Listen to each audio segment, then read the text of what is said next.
legacy.ca.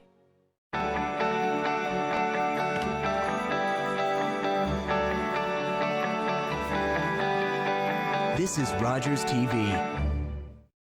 The opinions expressed in the following program are those of the participants and do not necessarily reflect those of Rogers nor Rogers TV.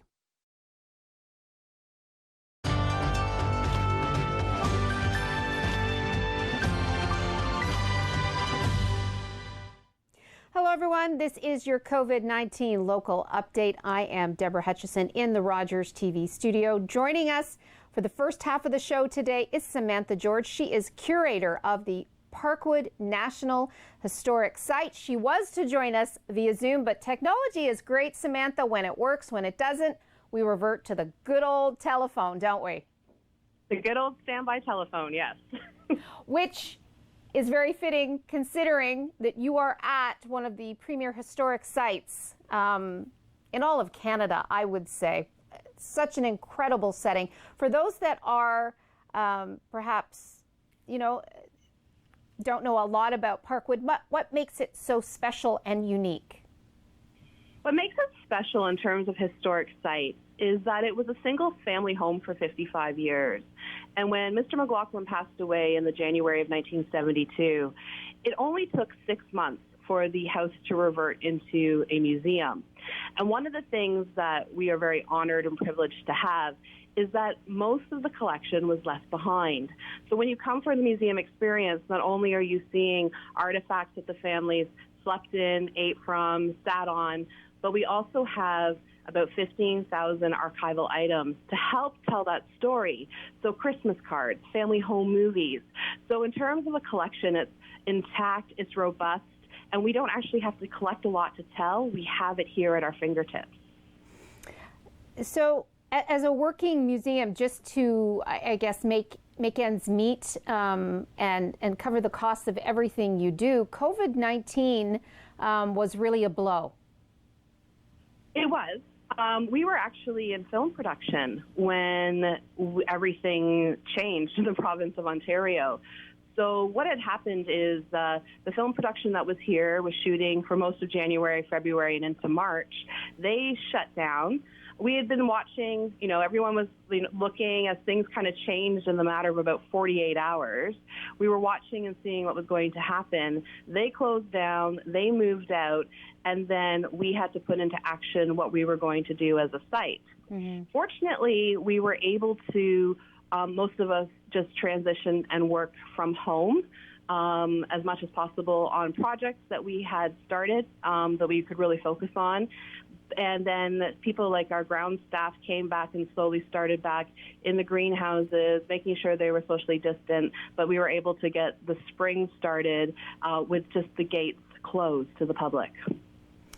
So the loss of, I guess, the film revenue, how much of a hit was that? Well, it's going to impact us because as we're moving back into the stages, filming is slowly coming back, but not the big productions that tend to use Parkwood. Those of you that are familiar with what shoots at Parkwood is we have a lot of the streaming services out of the United States. And while the border remains closed, none of those productions are coming back into Ontario. And what was happening with 2020 was that 2019 was a banner year. It was the first time that I think film production in Ontario had topped $3 billion.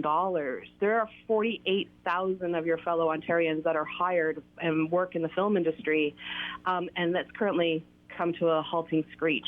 And so nothing is happening. So it is going to affect our revenues. Parkwood does depend a lot on the film business to help with a lot of the capital projects that are on the property.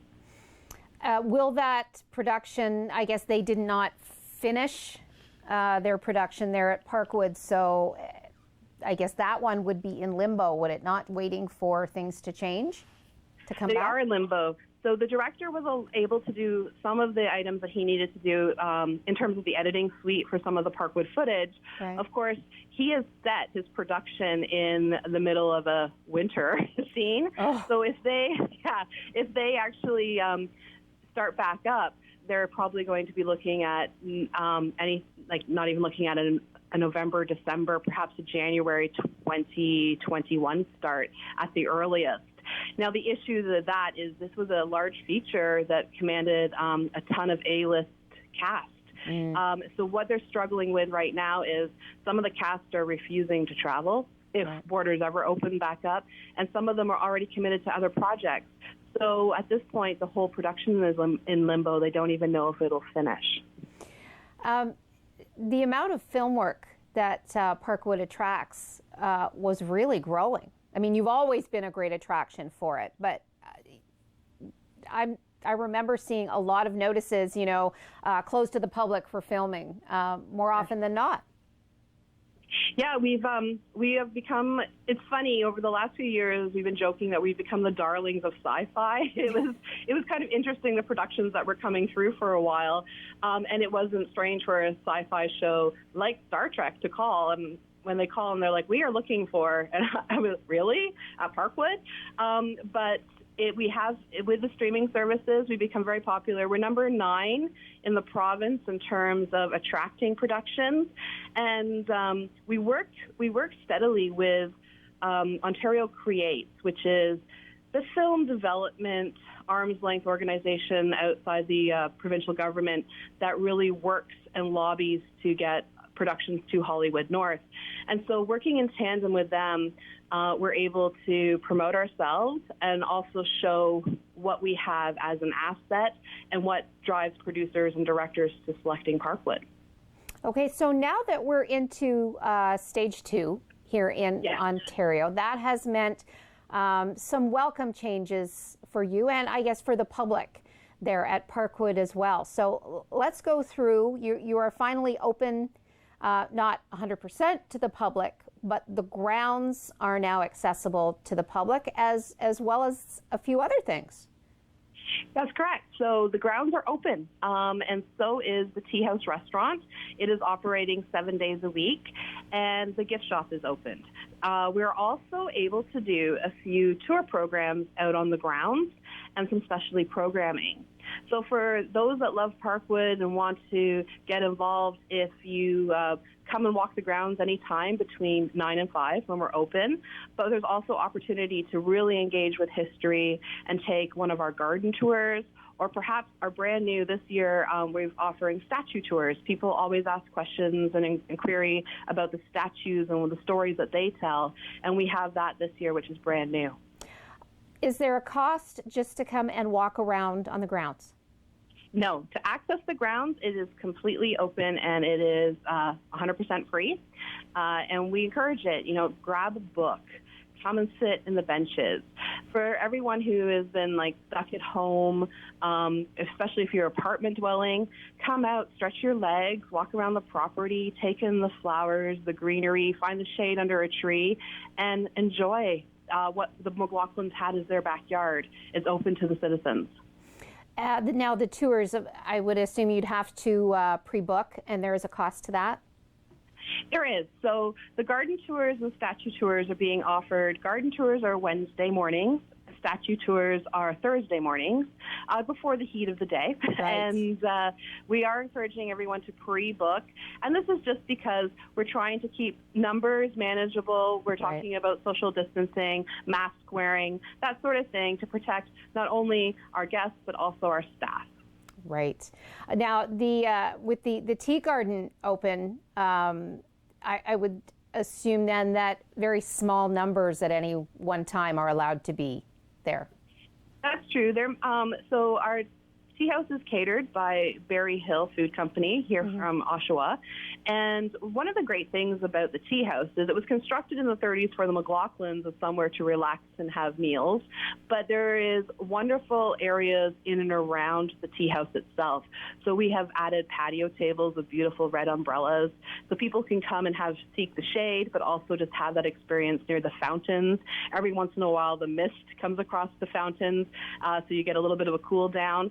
But they are practicing social distancing that way, so not everyone will be under the tea house enclosure itself. You can choose to be outside. Berryhill, is that a new provider? They provided last year for us, and this is their second season. And they're actually venturing into Thursday nights. They're opening later to 9 p.m., and they will be offering a wonderful different menu every Thursday night for people to come and experience local food. I don't want to give away until they launch, but local food from farmers with their chefs creating a specialty every week. So definitely either check out our website or also Berryhill, their website, and see their food. A lot of your viewers are probably familiar with their establishment down on King Street. Yes. So they'll know their menu. They'll be familiar with their menu. Yep, it is truly awesome. And of course, if you haven't been to the tea garden and the fountain there, you've probably seen it in the movies, correct? It is one of... It is. It's a very famous location for many movies. It very much is, and it's interesting how it gets morphed by production designers all the time. So everyone's familiar with the famous scene of the jet ski in the fountain from Billy Madison. Yep. But we've had other shows where they've put a plexi dance floor, so it looks like the cast are dancing on the water.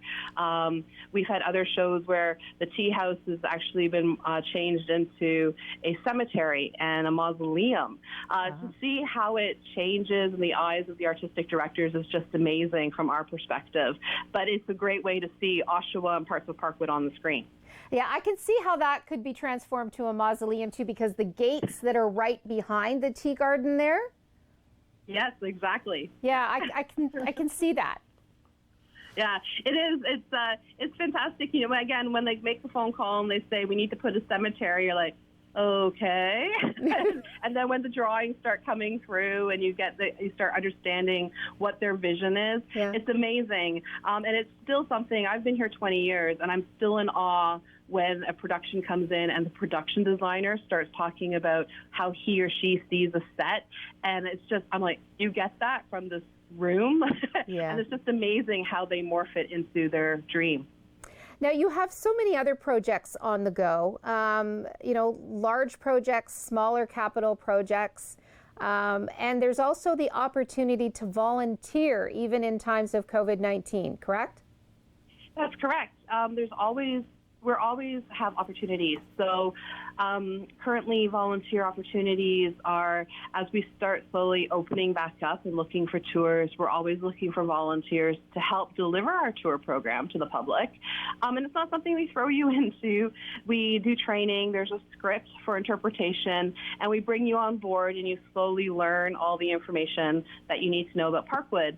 But if you're not interested in delivering content to the public, there's often behind the scenes things to do. So we have volunteers who are active in our gardens. A couple of the gardens are being reestablished to the way the McLaughlins first had them planted by the landscape designers. And then we also have a World War II era victory garden, a vegetable garden that we've been working on as we've been focusing on a lot of the war years, the Second World War, because of the 75 and 80th anniversaries that are happening and coming. So plenty of opportunities as well. They are. And again, it's something, if you want to get out, stretch your legs, but also become involved in local history, there's always opportunities at Parkwood. And even just give us a call and talk about what you're interested in, and we can see where there might be a nice relationship mesh between what we can offer you and your interests and what you want to be spending your time doing, giving back to the community as a volunteer. Now, you have been there, as you said, 2 decades now. Do you have a favorite part of the National Historic Site? Or it's really funny. I get asked that a lot, and sometimes it changes, and it's often because I will walk in here and maybe it's early in the morning and the sun streams in a certain way that particular day and illuminates something, and it looks like I'm seeing it for the first time, even though I look at it daily. But in terms of, I guess, my favorite room, I am a bookworm, so I do love the library.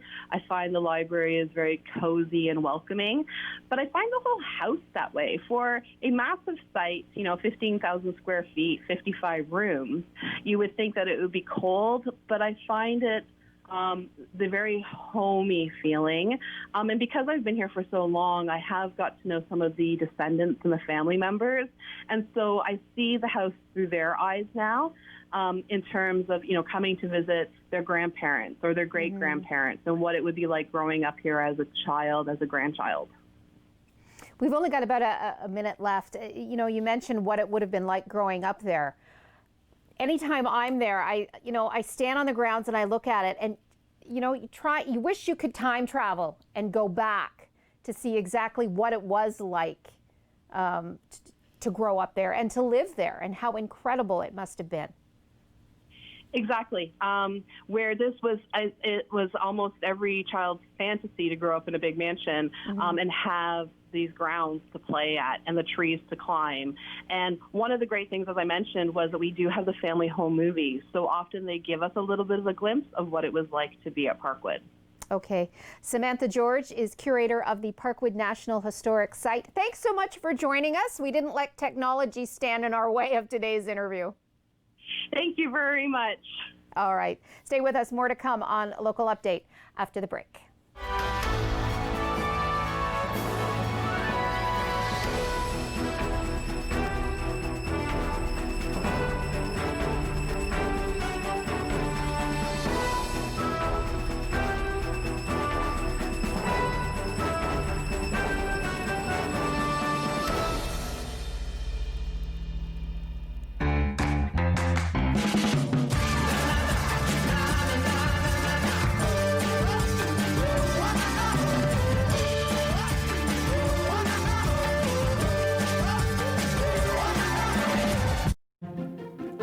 Do you have something to share? Let everyone know about your next meeting, your need for volunteers, or your fundraising event on the Rogers TV Community Billboard. Send us your words and we'll bring them to life on Rogers TV and rogerstv.com. When it's time to spread the word, go to rogerstv.com to add your announcement to the Community Billboard.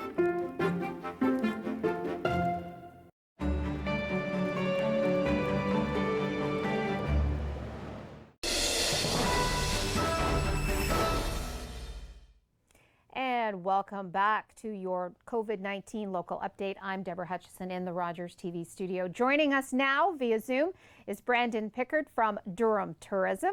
Welcome, Brandon. How you doing? Doing well, thank you, Deborah. And yourself? We're good here. It's been a while since you and I have had a chance to talk, and for a while there,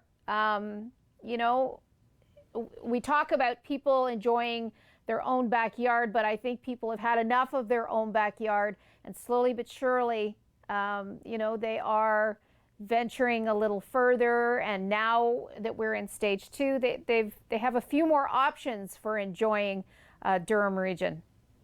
Yeah, that's right. And I think we're encouraged by the current phase of reopening as well, and more businesses that have had an opportunity to open, whether it's a restaurant and expanding out their patio and more options for residents to kind of get out, explore trails, get together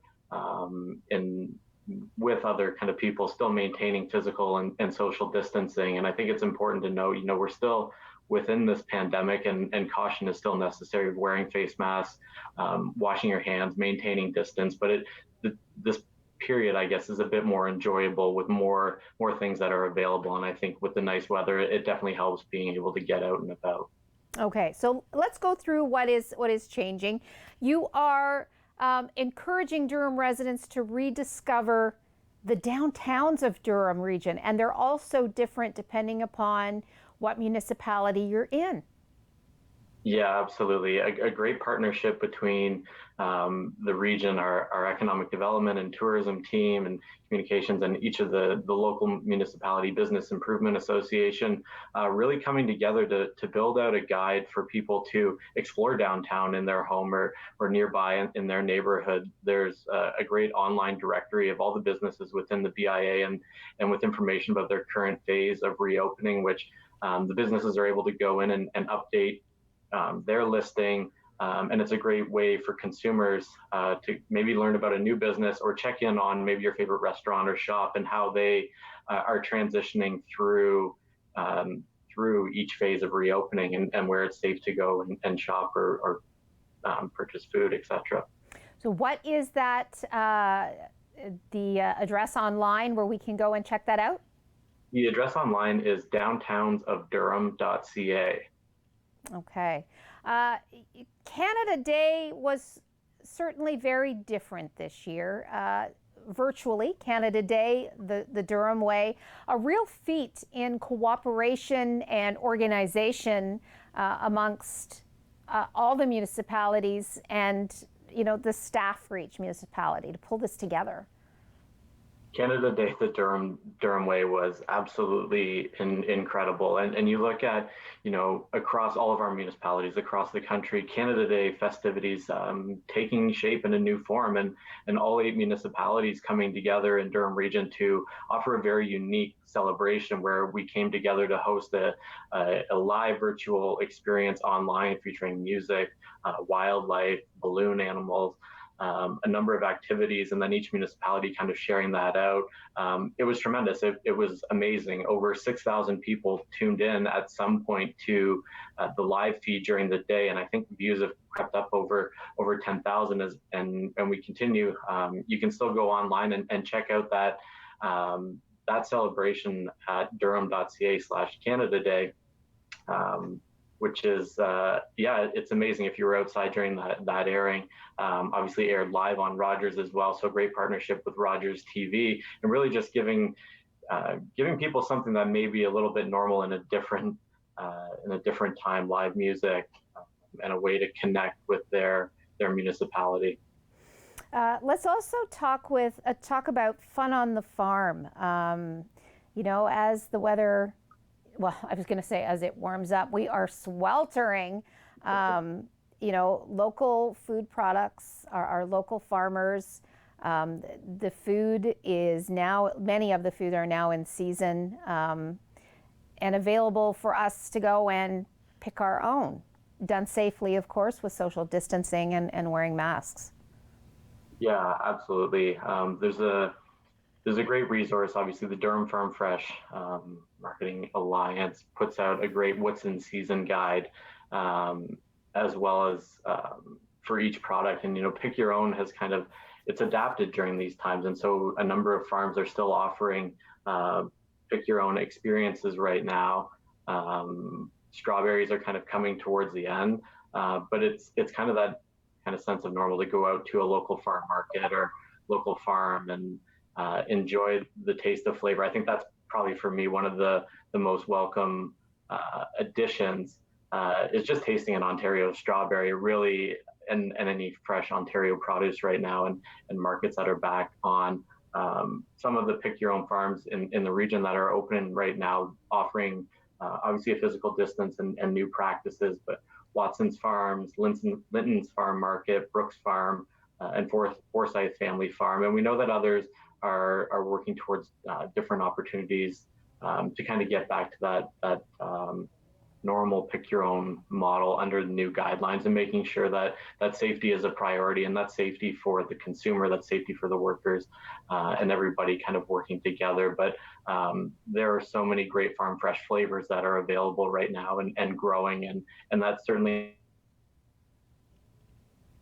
an at-home professional or personal chef during these times, trying new recipes and experiencing kind of some local flavor, picking up locally, understanding where local food comes from. And I think that's been a great learning opportunity for people.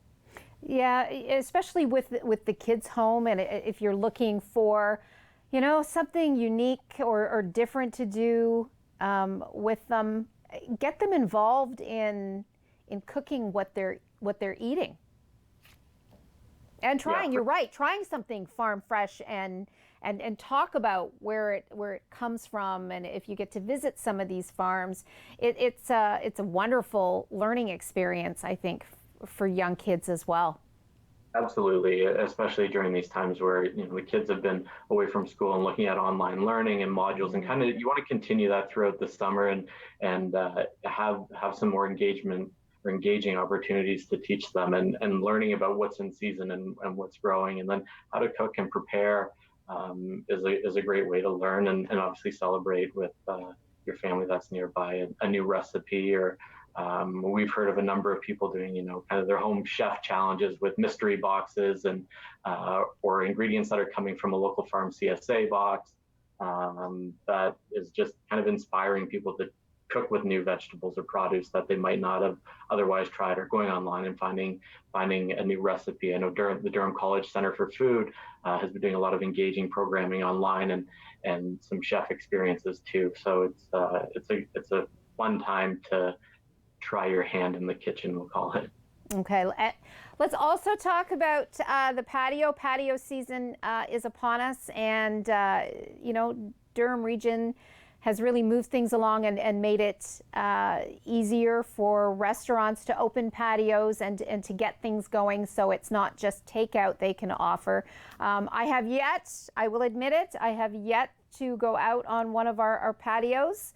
You have, though.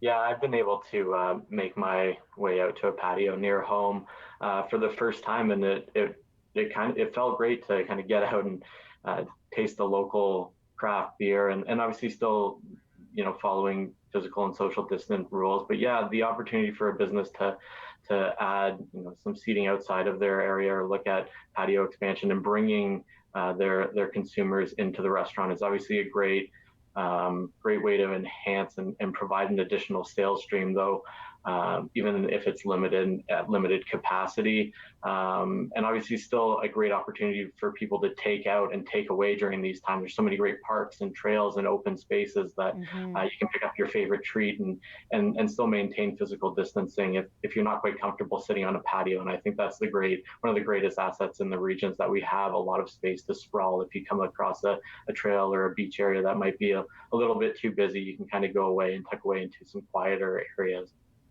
I hear from friends that have ventured forth into the, to eat on the patios, that it's hard to get a spot, a reservation. Yeah, it's. I think everybody's craving, especially during this heat, that patio season is one of the best seasons in Ontario.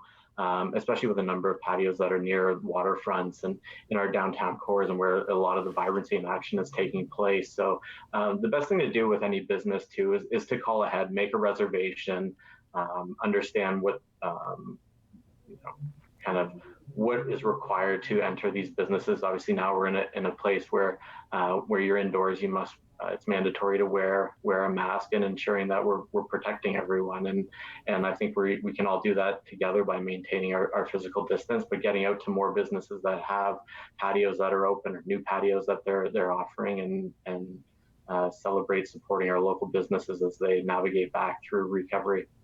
And you mentioned the trails are always there, and getting back to nature, I think, is a great way to get rid of that stress and anxiety, I think, that we're all still feeling a bit.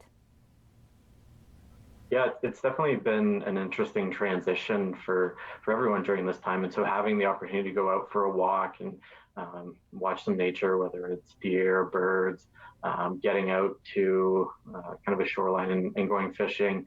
We're celebrating Free Fishing Week in Ontario right now, which typically runs a week, but the province has extended it from July 4th to the 19th. So a great opportunity for people to try something new, or maybe get that rod out if some time has passed since the last cast. But finding opportunities for outdoor yoga and recreation, it's important for mental health and wellness and stress relief during these times. And obviously taking advantage, whether it's on bike or walking, going for a jog, finding some areas to get some good exercise, obviously is beneficial for everyone. Okay, Brandon, I'm going to have to stop you there. Our thanks to Brandon Pickard from Durham Tourism, and thanks to you for watching us. Until next time, I'm Deborah Hutchison.